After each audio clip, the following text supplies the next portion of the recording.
Hey, good morning, and thanks for joining me today here at Cedar Creek Homestead. I hope you're having a wonderful day. I'm out feeding the cows this week. Another little weekly update. I'm trying to put these up every Thursday, but last week the video failed to upload, and I have to upload it at night because of our internet speed here. But as you can tell, the cows are doing good. Most of them starting to pick up a little bit of weight with this warmer weather. They were starting to drop off pretty bad with the cold weather, which is normal. That's not anything unexpected on your cattle unless you just got tons of feed and hay. But I see some of those people up north that theirs is really fat, and man, they got snow everywhere piled up and their cattle be fat. But the ones that show on video, maybe that's just the wide angle lens of the camera shows that. But anyway, my thoughts and prayers go out today to those up north in Nebraska, Wisconsin, different states that are having all of this blizzard. They're calling it a cyclone, a bomb cyclone, whatever they're calling it. But those folks, it's all the flooding, the snow, the ice, and my heart goes out to them. A lot of them are ranchers, just like we are, just trying to make a living, trying to make things go. And I've been praying for you, and I know there are lots of other folks that are praying. If I could do anything to help, I certainly would. But the main thing I know is prayer, and there's power in prayer. And my thoughts and my heart goes out to you today for what you're going through. If you're watching and you live in some of those states, why we certainly understand. But I know the Lord understands, and He's able to take care of you. And He always has and always will. But anyway, appreciate you tuning in today, and just a little bit of update what's been going on this week. I put out a couple of tons of fertilized urea, so I can put some nitrogen fertilizer out. So I use urea here. It's what's readily available close by, and they have a little shed down here. They'll get it all prepared, and all I got to do is go down and hook the tractor up, bring it out and put it out. It works real easy. But I put that out on my wheat, and I'm hoping to, in the next few days, 4 or 5 days, to put my cows out on the wheat. That's going to give that fertilizer a little time to melt and get in there good. We're supposed to have some showers tonight. As of the filming of this video, we got about a 40% chance of light showers, and that certainly would help my fertilize.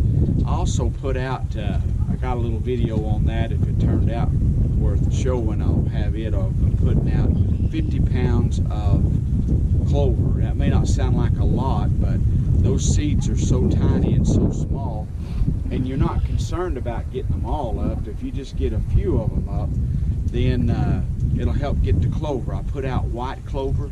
They didn't have any red clover. I sure like the looks of the red clover. Sure is pretty.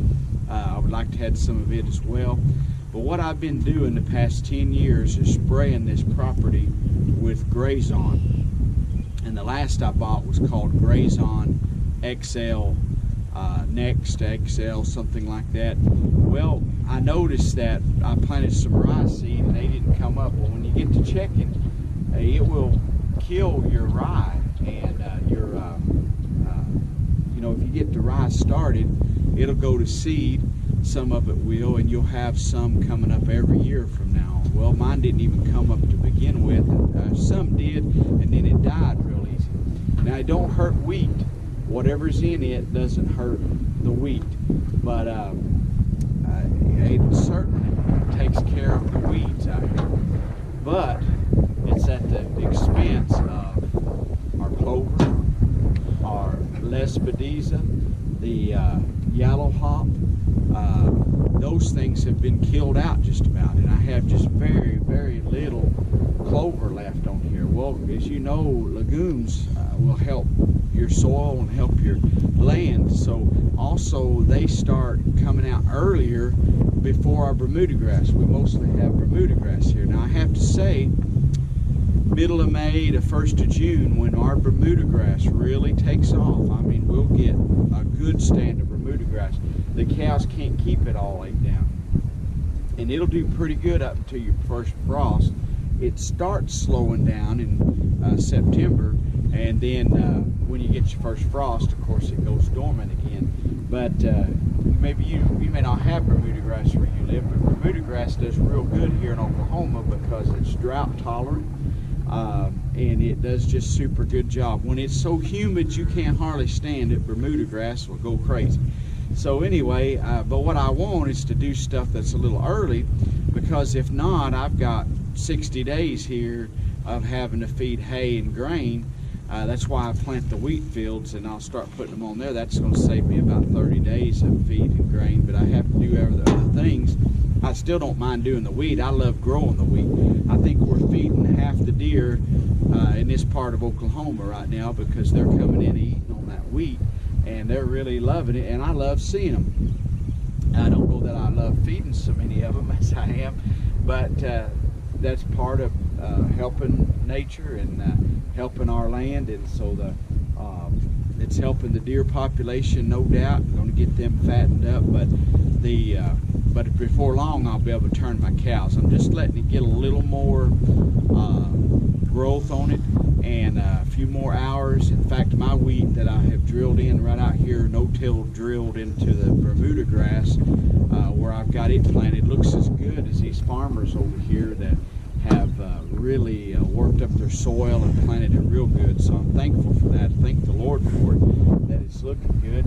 I put my chicken waterers out. It's warmed up enough that I can put my automatic founts. I just feed water in tubs, but I got warm enough that I can put them out.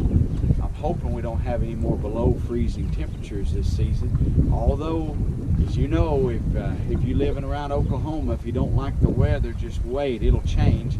And so I'm going to keep an eye on it because it could freeze, and if it freezes bad enough, it can freeze your water fountains and bust them. So I have to be careful. I'm still unhooking the water hoses off of my hydrants so that they don't freeze. But it's not been below freezing the past few days, and the next 7 to 10 days is forecast to be above freezing.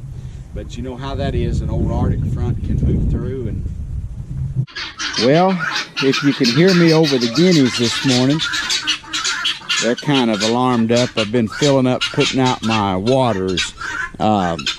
These easy fill waters, if you've ever had one of them, used them, I really like them.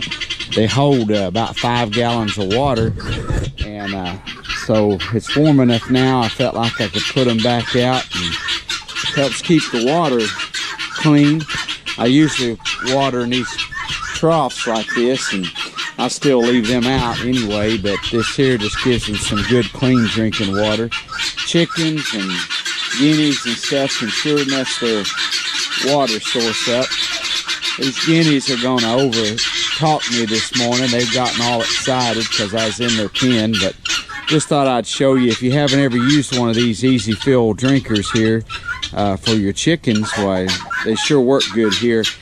They make heaters that you can put underneath them. But I don't do that. I just put these up when it gets really cold and take them out when it gets warm. But it looks like our temperatures are going to be above freezing the next week anyway, and I think spring's here, so I put them out. I put one over in my young guinea pen. Anyway, just a little update there. I'm glad spring's here. Thank the Lord for spring. Well, I'm out sowing some clover seeds today, and I don't know if you can see, there's some laying right up here on top of this hopper. But anyway, I put out 50 pounds of them things in here in this little cedar that I have. This goes on, of course, on the back of your four-wheeler or ATV, whatever you got. I bought that thing several years ago from Sportsman's Guide, and they had them on sale or clearance, and I bought them. I don't know if you can see them little bitty, they're so little tiny, but I bought a 50-pound sack of them. Here's some on my seat of the four-wheeler, and they are tiny seeds, but I put out 50 pounds, and I'm not sure how many pounds per acre. Someone said maybe 1 pound to the acre, but I put it out here, and that's about what I did. It's about 1 pound to the acre. I've been spraying my pastures, and it's killed out all the clover. And this is Ladino clover, it says. Nitro coat. Tells you there's stuff here. And so anyway, I put this whole 50-pound bag out. And a bag like that's about $100. I just need a few of them to get started. And if they will, why, they'll legumes are very good for your soil, and gives you nitrogen and stuff. So, but I've got killed all of mine out by spraying with that Grazon Next, and this has got that little wheel. I don't know if you can see that thing turning there, pretty quiet, but it's got a little chart back here that tells you where to set this thing at. And for clover, I had set it very, very small. But anyway, just a little video there of what I got going on today. I put out fertilized Saturday on my wheat pastures and getting things ready to go here for spring. I'm excited, ready for spring to get started. I bought a couple of grain wagons. As you've known on some of my previous videos, my grain bin caught on fire, and I supplement the cows during the winter months and calving season with a little grain, and hay is the main thing they get, but they get a little grain to help them along. And we have an abundance of grain around here, so I can get it pretty reasonable prices. So here's this wagon here. It's supposed to hold 3 tons of feed, but it lacked about 1,000 pounds getting a ton in there. But it's a King Ag brand, and as you can see here, if you wanted to open up your top door, if you want to open the top door, opens up like that. If you can see that up there, and it's got a little handle here you latch in, and then to serve your feed out of it, got that little deal. And the one thing is, this don't quite line up smoothly, but it works. And then you just put your bucket under there and fill it up with feed. This one's got 2 axles. They're priced about the same, both products. I've got another one I bought, but it's a different brand. I'll show it to you here in just a minute. But this has 4 axles. I filled this up with rolled corn here, chopped corn, whatever you want to call it. It's got a ladder where you can climb up here and take a look, see. Got a pretty good jack stand, and a pretty heavy duty built. I like the way it's made. So far it feeds pretty easy. This little door kind of locking up on me right at first a little bit, but after I've used it some, it's gotten to where it works better. Pulls real easy behind the pickup. In case you're interested in one of these, I'll just tell you a little bit about it. But the price between the King Ag and this other brand, I'll show it to you here. This GWS brand, and there's a little, it's made up in Missouri, and the feed, when you get ready to feed, it's got a little pin here to pull out. It don't quite line up either, especially with a little feed in there, but I keep a pin in it because my cows can get up here and I don't want them to anyway, I'm feeding a 5-way mix, and you just open that up however, fill your bucket up pretty quick and easy, and get you another one up there and fill it up. It's pretty simple and easy to operate.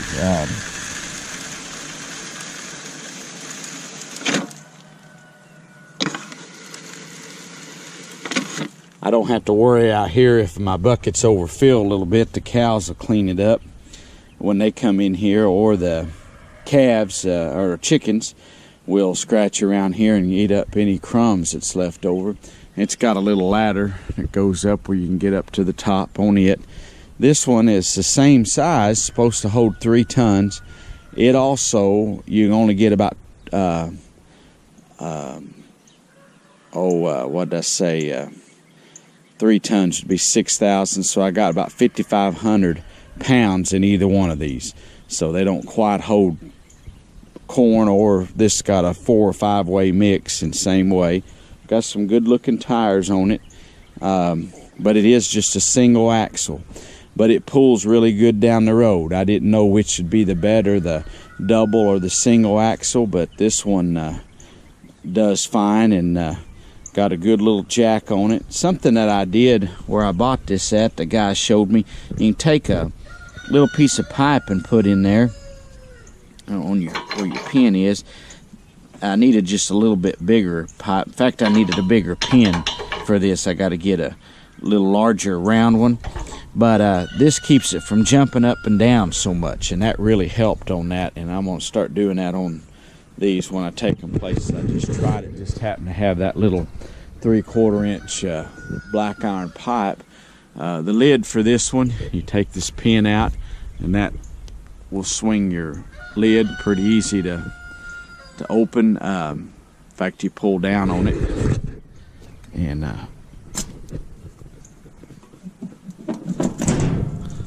like that, and that opens up your top lid, and then you pull back to let her go.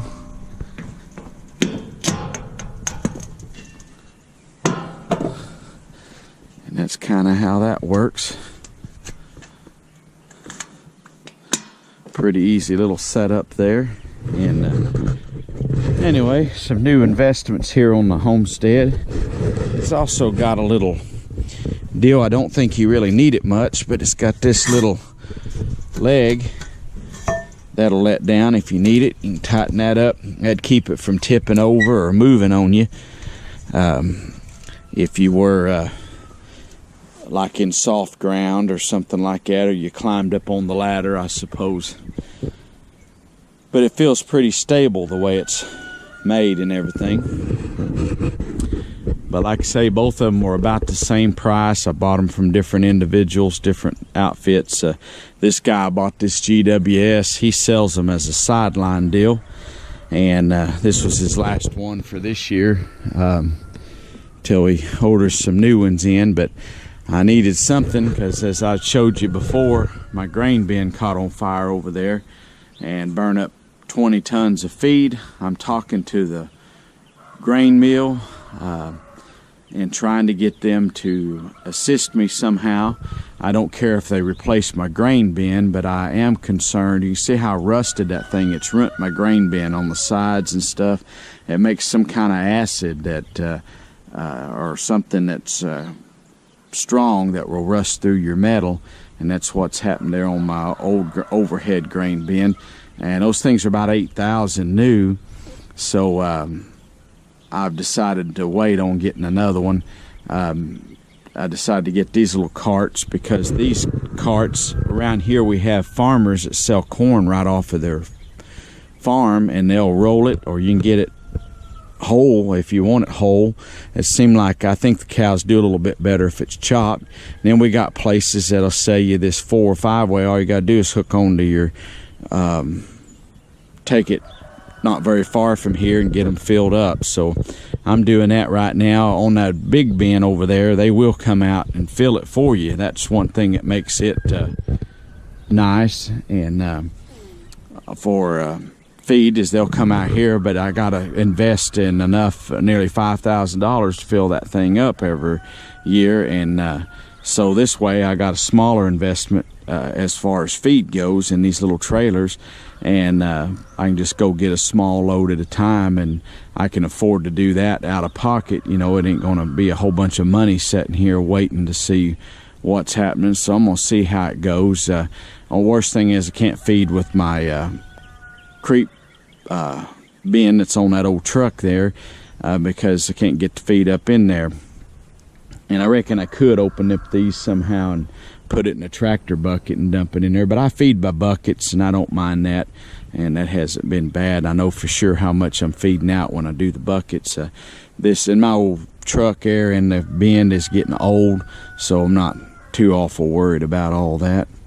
I got this old head gate here, and I decided to sell it. I took pictures of it and was going to put it on Craigslist, and a guy called and offered me $500 for it, and I told him I would actually take $400 for it, but I would have took the $500, but I said it's old, wore out. I got a new one, and this thing's been around a lot of years, but he's got just a few cows, and he said he thought he'd fix it up and not have to invest a whole bunch on a new one. He welds and stuff, so I said, hey, I'll let you have it for $400 if you're interested. And so I got it sold and just waiting on the old boy to come and get it sometime.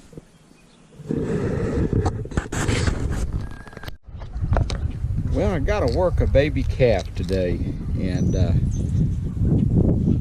its mama's number is 102, and they do it different ways, but I like to put a tag in mine's ears. You don't have to, but I like to look out in the field and say, yeah, I know which one that one belongs to, so I can look. And because it's a orange tag, that's my steers. Some might call that red, but that's an orange colored ear tag.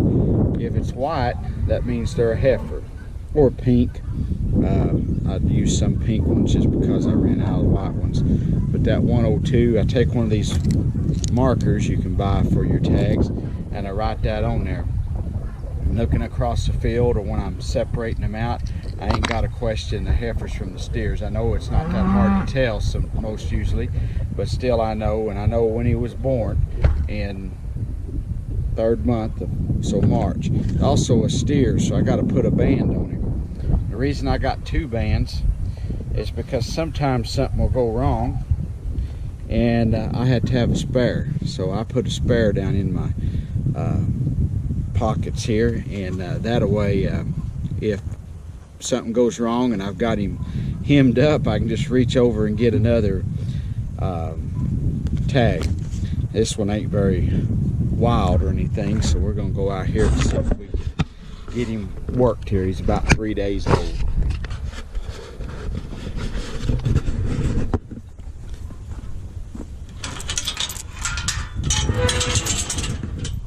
Hey, little fella.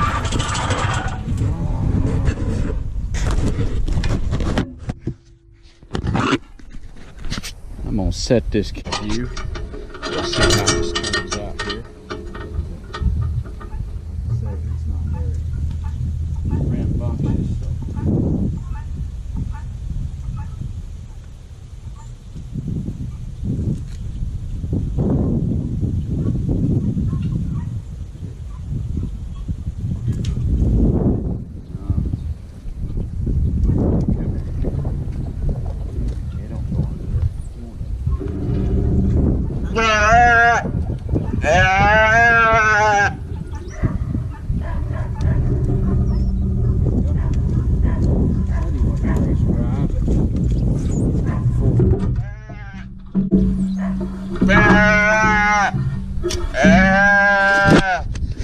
Anyway, put a tag in his ear, and I also clipped him the other ear, the left ear.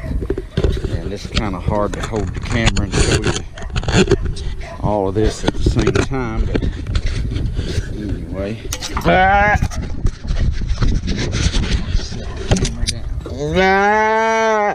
all right. There.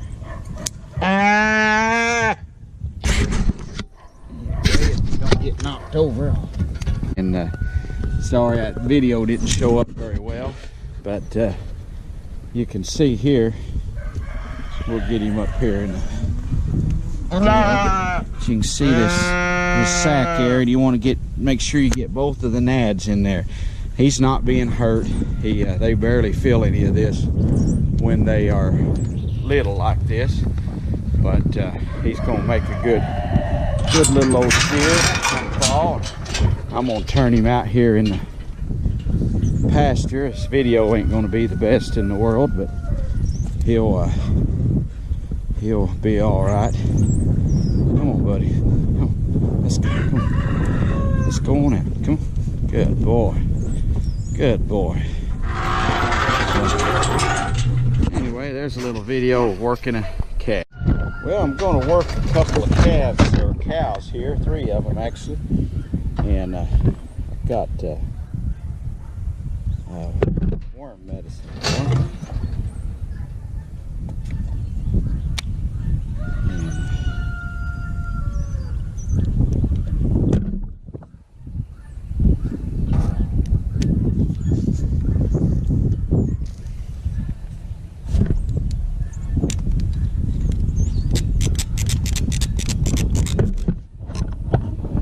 I give the cows this size, usually 10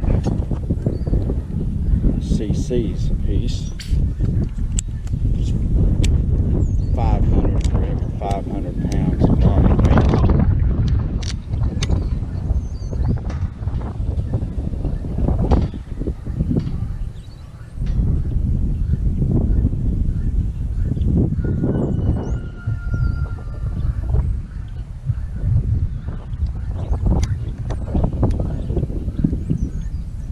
Maybe you've done this before and don't need to know this information, but on your needle, when you have one of these syringes like this, it'll tell you it's got a 5. So every time you pull this trigger all the way in, it's going to give you 5 millimeters or 5 cc's.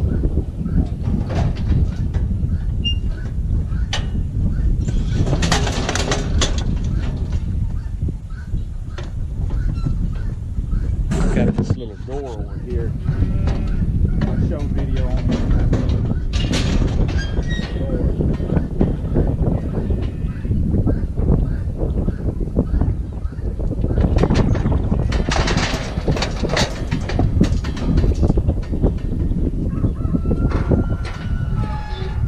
Acts like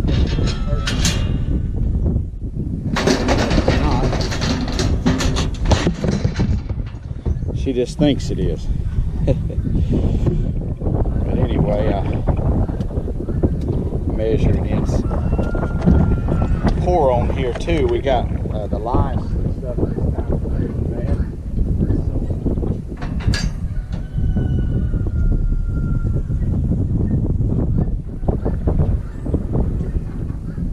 Pour on there. They make a gun for this. Since I'm only doing 3, I'm just measuring it out in the coffee can and letting it go that way.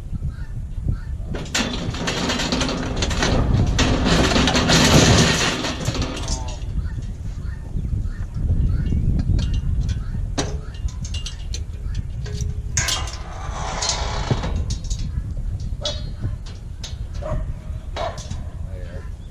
Get up.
farm her while I got her up here in the lot. She's kind of young. This is like her second baby. And I'm going to give her a good worming.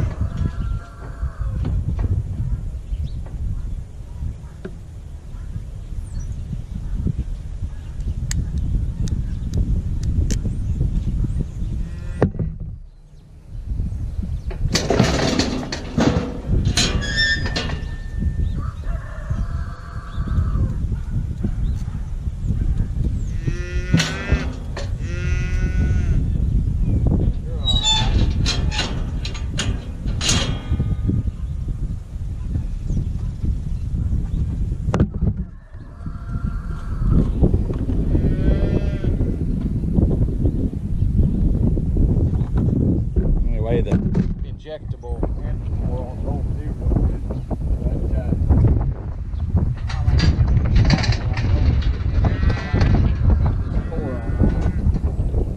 it a shot. This boron, purple, bluish looking.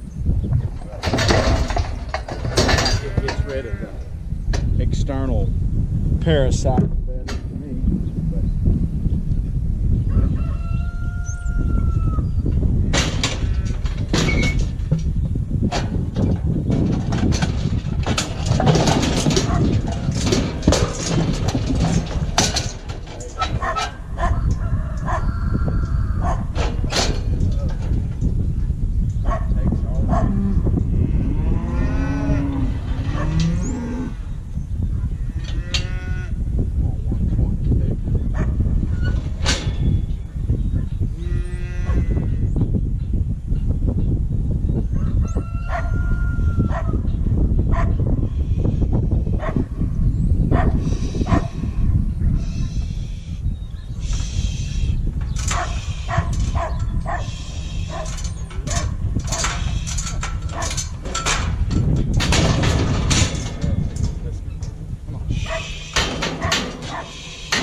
That's it, go.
said no.